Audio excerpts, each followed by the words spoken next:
नमस्कार, मेरा नाम भाऊ तोरसेकर। आप देख रहे हैं प्रतिपक्ष।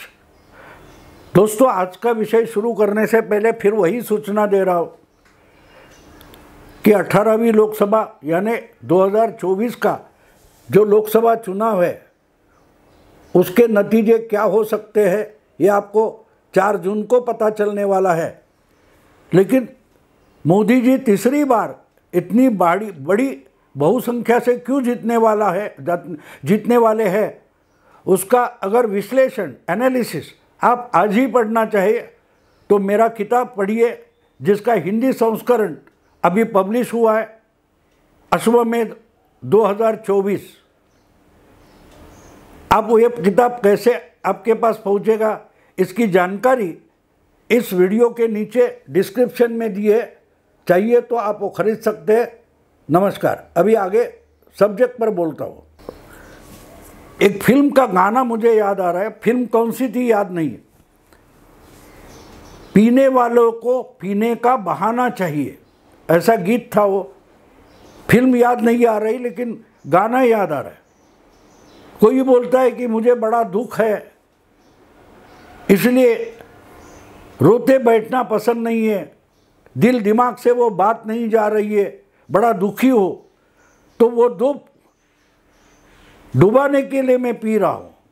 कोई बोलेगा मुझे बहुत खुशी हुई है और वो खुशी एंजॉय करने के लिए मैं पी रहा हूँ। तो ये शायर बोलता है कि पीने वालों को पीने का बहाना चाहिए। ये बात सिर्फ शराब पीने वालों की नहीं होती। जो कुछ करना चाहते हो उसमें अगर कर नहीं सकते हो तो आप कुछ ना कुछ बहाना बना लेते हो। तो ये बहानेबाजी हमारे ज़िंदगी में आसपास हम लगातार देखते। आपको मालूम होगा कि स्कूल के बच्चे हैं, अगर ढंग से स्टडी नहीं करते, पढ़ते नहीं और नंबर्स परीक्षा में कम आ जाते हैं तो घर में डांट पड़ती है। तो डांटने वाले अपने अभिभावक, माता पिता वगैरह है, उनको बोल देते नहीं वो तो टीचर मुझ पर गुस्सा थे, उन्होंने जानबूझकर मुझे कम नंबर दिए, मैं तो अच्छा स्टडी करता हूँ, मैंने अच्छे आंसर लिखे थे, जवाब लिखे थे, लेकिन वो टीचर मुझ पर खुन्नस भरकर बैठा है इसलिए उसने कम नंबर दिए। ये बहाना बच्चे भी बनाते। छोटे उम्र से ये बहानेबाजी हमारे ज़िंदगी का एक हिस्सा बन जाती है। तो वो आगे चलकर हर चीज़ में जो कुछ करना नहीं है और वो जो सुसंस्कृत या शिष्ट सम्मत नहीं है तो हम बहानेबाजी शुरू करते हैं हर चीज़ में। अब देखिए, 2018 का लोकसभा चुनाव चल रहा है, 2019 का लोकसभा चुनाव हुआ था, 2014 का लोकसभा चुनाव हुआ था, इसके बीच बहुत सारे विधानसभा चुनाव हुए थे। लेकिन जब चुनाव और मतदान होने के बाद मतगणना हो गई, इसमें अगर बीजेपी जीत जाती है तो बीजेपी ने घोटाला किया है, गड़बड़ की है। और सबसे बड़ी गड़बड़ तो ईवीएम यानी मतदान यंत्र जो होता है उसमें गड़बड़ है, ईवीएम हैक किया जाता है। ये चर्चा पिछले 7 सालों से चल रही है। 2017 में जब उत्तर प्रदेश का चुनाव बीजेपी ने प्रचंड बहुमत से जीता था, 403 में 325 सीटें बीजेपी ने जीत ली थी। उसके बाद सबसे पहले अगर कंप्लेंट किसने की तो वो मायावती ने की थी।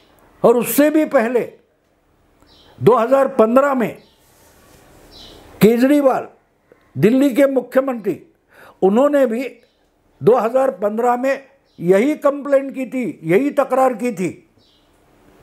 चुनाव से पहले यानी चुनाव वोटिंग होता था उस वक्त ही बोलते थे कि बीजेपी तो ईवीएम में गड़बड़ करेगी। और मुझे याद है उस समय कोई खान नाम के चुनाव आयुक्त थे, देश के चुनाव आयुक्त MR खान वगैरह ऐसा उनका नाम था।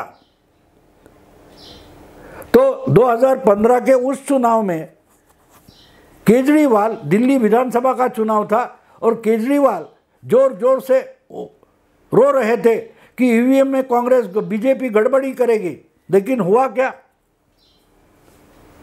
70 में से 67 सीटें केजरीवाल जीत गए। और वो जो आरोप कर रहे थे वो आरोप पूरा का पूरा भूल गए कि हमने आरोप क्या किया था।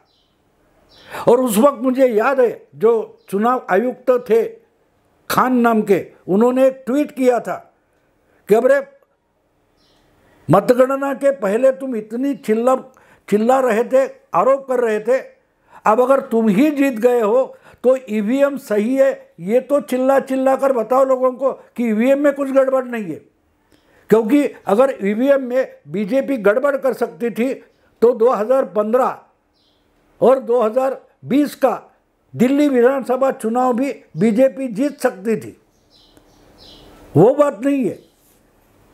2017 का यूपी का चुनाव भी अगर गड़बड़ होता ईवीएम के कारण तो देश का 1 नंबर का सबसे बड़ा राज्य उत्तर प्रदेश है, वहाँ बीजेपी ने गड़बड़ की।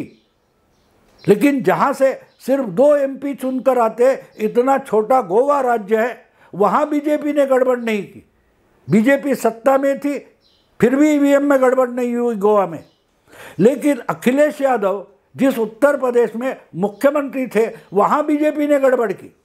तो मामला आप समझ सकते हो, पीने वालों को पीने का बहाना चाहिए, वैसे ही रोने वाले को रोने का बहाना चाहिए। जोर शोर से ये चल रहा था। 2017 के बाद 2019 में हो गया। लेकिन जब विधानसभा चुनाव में पिछले 10 सालों में बिगर बीजेपी पार्टी अगर कोई जीतती है, कर्नाटका में 1 साल पहले कांग्रेस जीत गई, तो ईवीएम पर होने वाली तकरार किसी ने नहीं की। अगर बीजेपी हारती है तो ईवीएम परफेक्ट चल रहा है, और बीजेपी जीत गई तो ईवीएम में गड़बड़ है। ये चलता रहा है। अगर इतना आसान था तो उड़ीसा में पिछले 10 साल में नवीन पटनायक की पार्टी 2 बार विधानसभा और 2 बार लोकसभा जीत गई है उड़ीसा में। वहाँ ईवीएम में बीजेपी क्यों गड़बड़ नहीं करती? अभी तेलंगाना का चुनाव हुआ 3 महीने पहले, जबकि छत्तीसगढ़, मध्य प्रदेश, राजस्थान बीजेपी ने जीत लिया, तो तेलंगाना क्यों नहीं जीत लिया?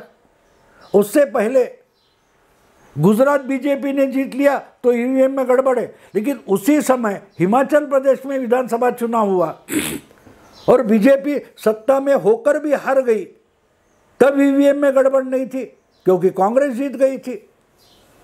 तो कहने का मतलब ये है, रोने वाले को रोने का बहाना चाहिए। अगर हम जीतते हैं तो ईवीएम परफेक्ट है, और बीजेपी जीतती है तो कांग्रेस में गड़बड़ है, अब ईवीएम में गड़बड़ है। तो ये जो बात चलती है, और इसलिए बहुत रोना धोना चल रहा था। आखिर में चुनाव आयोग ने, मेरा ख्याल है 5 साल 4 साल पहले चुनाव आयोग ने ऐसा आरोप करने वालों को खुला चैलेंज दे दिया। आपको याद होगा, ये सौरभ भारद्वाज वगैरह जो आम आदमी पार्टी के मंत्री हैं आज, वो उस वक्त एक डुप्लीकेट ईवीएम मशीन लेकर प्रेस कॉन्फ्रेंस लेकर दिखाते, देखो मैंने तो आम आदमी पार्टी के झाड़ू का बटन दबाया है, लेकिन वोट कहाँ जा रहा है? तो वोट कमल पर जा रहा है। ये उन्होंने दिखाया था प्रेस कॉन्फ्रेंस में। तो ये जब तमाशा चल रहा था, मायावती से लेकर ममता बनर्जी से लेकर स्टालिन से लेकर उद्धव ठाकरे तक सब चिल्ला रहे थे। उस वक्त चुनाव आयोग ने इनको खुली चुनौती दी थी, चलो आप जो कोई सॉफ्टवेयर इंजीनियर हो गए, वैज्ञानिक हो गए, उनको लेके आ जाओ, खुले हॉल में बैठते हैं, हम हमारी मशीन्स आपके सामने रखते और आप उसको हैक करके दिखाओ। लेकिन आपको अजीब लगेगा, पूरा दिन चुनाव आयोग के अधिकारी अपनी ईवीएम मशीन लेकर वहाँ बैठ गए, लेकिन आरोप करने वाले किसी भी पार्टी का कोई नुमाइंदा या कोई सॉफ्टवेयर इंजीनियर या नेता वो चुनौती स्वीकार करने के लिए वहाँ पहुँचा ही नहीं, क्योंकि उनको मालूम था कि हम तो झूठ बोल रहे हैं, हम तो बहाना बना रहे हैं। हमारी हार छुपाने के लिए हम बहाना बना रहे हैं, ये सब पार्टियों के नेता पूरी की पूरी जानकारी रखते। तो बात ये है कि अपनी हार छुपाने के लिए रोना है तो रोने के लिए बहाना चाहिए। ये चलता रहा है पिछले कम से कम 5, 6, 7 साल से, ये लगातार चल रहा है। लेकिन जब उसकी परीक्षा देने की या परीक्षा लेने की बारी आती है तो सब अपने अपने बिल में जाकर छुप जाते। ऐसे बहुत सारे लोगों ने सुप्रीम कोर्ट में या अलग अलग कोर्ट में अपनी अपनी याचिकाएं डाली थी और सब याचिकाएं इकट्ठा करके सुप्रीम कोर्ट ने उसकी सुनवाई की। और जब इसकी सुनवाई चल रही थी उस वक्त खन्ना नाम के एक, मेरा ख्याल है खन्ना या सेन नाम के एक न्यायमूर्ति है, न्यायाधीश है, उन्होंने इनकी बखिया उधेड़ दी थी। ये जो बोल रहे कि ये है वो है, जो प्रशांत भूषण जो उसमें वकील थे, उन्होंने बोला कि देखो जर्मनी है, यूरोप है, अमेरिका है, ऐसे जो फॉरवर्ड देश है, इन्होंने कब का ईवीएम छोड़ दिया है, तो हमारे जैसे पिछड़े देश को ये सब चलाने की क्या ज़रूरत है। तब उस न्यायाधीश ने बोला था हम पिछड़े नहीं हैं, हम भी चांद पर जा पहुँचे हैं, खुद को छोटा मानना बंद करो। ईवीएम हैक करने की बात करते हो तो चैलेंज ले लो, करके दिखाओ। जब इसकी सुनवाई हुई तब जो डिटेल सामने आई वो बहुत आंखें खोलने वाली है। आज तक ईवीएम में वोटिंग के समय गड़बड़ हुई ऐसी 45,000 कंप्लेंट चुनाव आयोग के पास आई थी और हर कंप्लेंट की छटनी हुई, इंक्वायरी हुई। क्या तय उसमें निकला? सिर्फ केरल में एक जगह ईवीएम माल फंक्शन हो रहा था, ये प्रूव हो गया माल फंक्शन हो रहा था। लेकिन वो 45,000 में सिर्फ एक मशीन माल फंक्शन हो रहा था, तो वो मशीन बदला गया था। बाकी 45,000 से ज़्यादा कंप्लेंट में कोई दम नहीं था। लेकिन रोने वालों को रोने का बहाना चाहिए, इसलिए चलता रहा। फिर ये बोला कि क्यों नहीं इसको वीवीपैट से कनेक्ट करो और वीवीपैट से जो चिट्ठी निकलेगी वो डिब्बे में डालो और बाद में काउंट करो दोनों के आंकड़े। यानी चुनाव इम्पोर्टेंट नहीं है। ये ऐसे जो शंकासुर होते हैं जिनको हर चीज़ में आशंका आती है कि सरकार गड़बड़ कर रही है, सरकार गड़बड़ कर रही है। प्रशांत भूषण को या उनके जैसे वकील को देखो तो उनको हमेशा लगता है कि सरकार गड़बड़ कर रही है, सरकार संविधान डुबा देगी, सरकार लोकतंत्र डुबा देगी, हर चीज़ गवर्नमेंट ही गलत है। इनका एक ही सिद्धांत है, गवर्नमेंट गलत है और इसलिए गवर्नमेंट जो करेगी वो गलत ही है। मोदी गलत है इसलिए गवर्नमेंट गलत है, इसलिए गवर्नमेंट जो पॉलिसी तय करेगी वो गलत है। ये इनका थियरी या सिद्धांत बन चुका है। तो इन्होंने बोल दिया कि फिर से कागज की मतपत्रिका चाहिए, बैलेट पेपर होना चाहिए। अब ये 90 करोड़ से ज़्यादा वोटर हमारे देश में है। अगर उसमें से 60-70 करोड़ वोटर्स की गिनती करना शुरू कर दो तो एक हफ्ता निकल सकता है। ईवीएम आने से पहले 3-3, 4-4 दिन तक गिनती चलती थी और उसके भी बाद कोई क्लोज फाइट होती थी कि भाई 200, 400, 700 वोट से फर्क होता था तो फिर से गिनती शुरू कर दो। कहने का मतलब ये है कि ये तो एक तकलीफ थी, चुनाव के जो कर्मचारी है उनको ये तकलीफ थी। लेकिन और एक बात थी कि जब कागज का बैलेट होता था, मतलब पत्रिका होती थी, तब वहाँ हमले करके पूरी की पूरी मतपत्रिका के बुक अपने हाथ में लेकर गुंडागर्दी करके उस पर ठप्पे मार के चुनाव जीते जाते थे। अब ये नहीं होता। ईवीएम के कारण उसमें कोई गुंडागर्दी करके अपनी मनमानी नहीं कर सकता।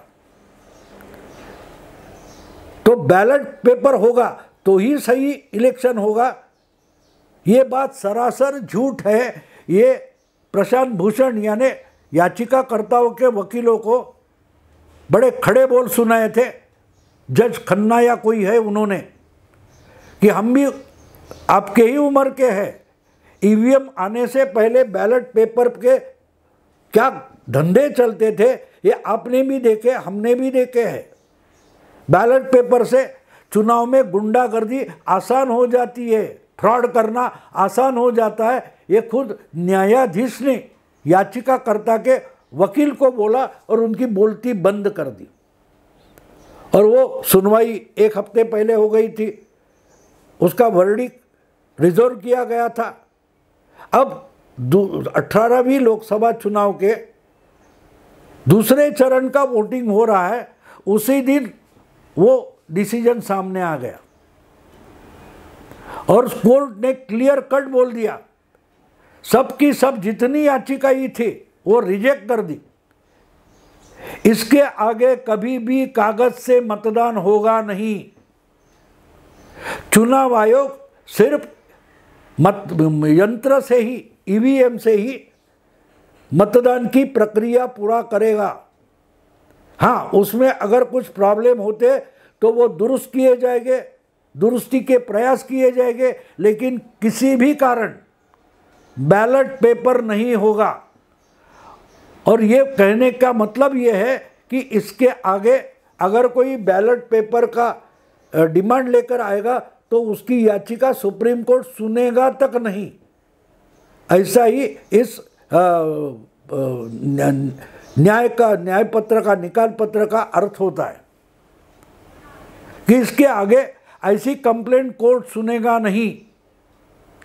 हर चुनाव ईवीएम से ही होगा, ईवीएम से होगा।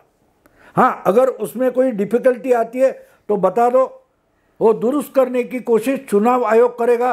कोर्ट भी कान पकड़कर चुनाव आयोग को ये गड़बड़ होती है तो दुरुस्त करने को भी बोलेगा, लेकिन कागज पर वोटिंग इसके आगे नहीं होगी।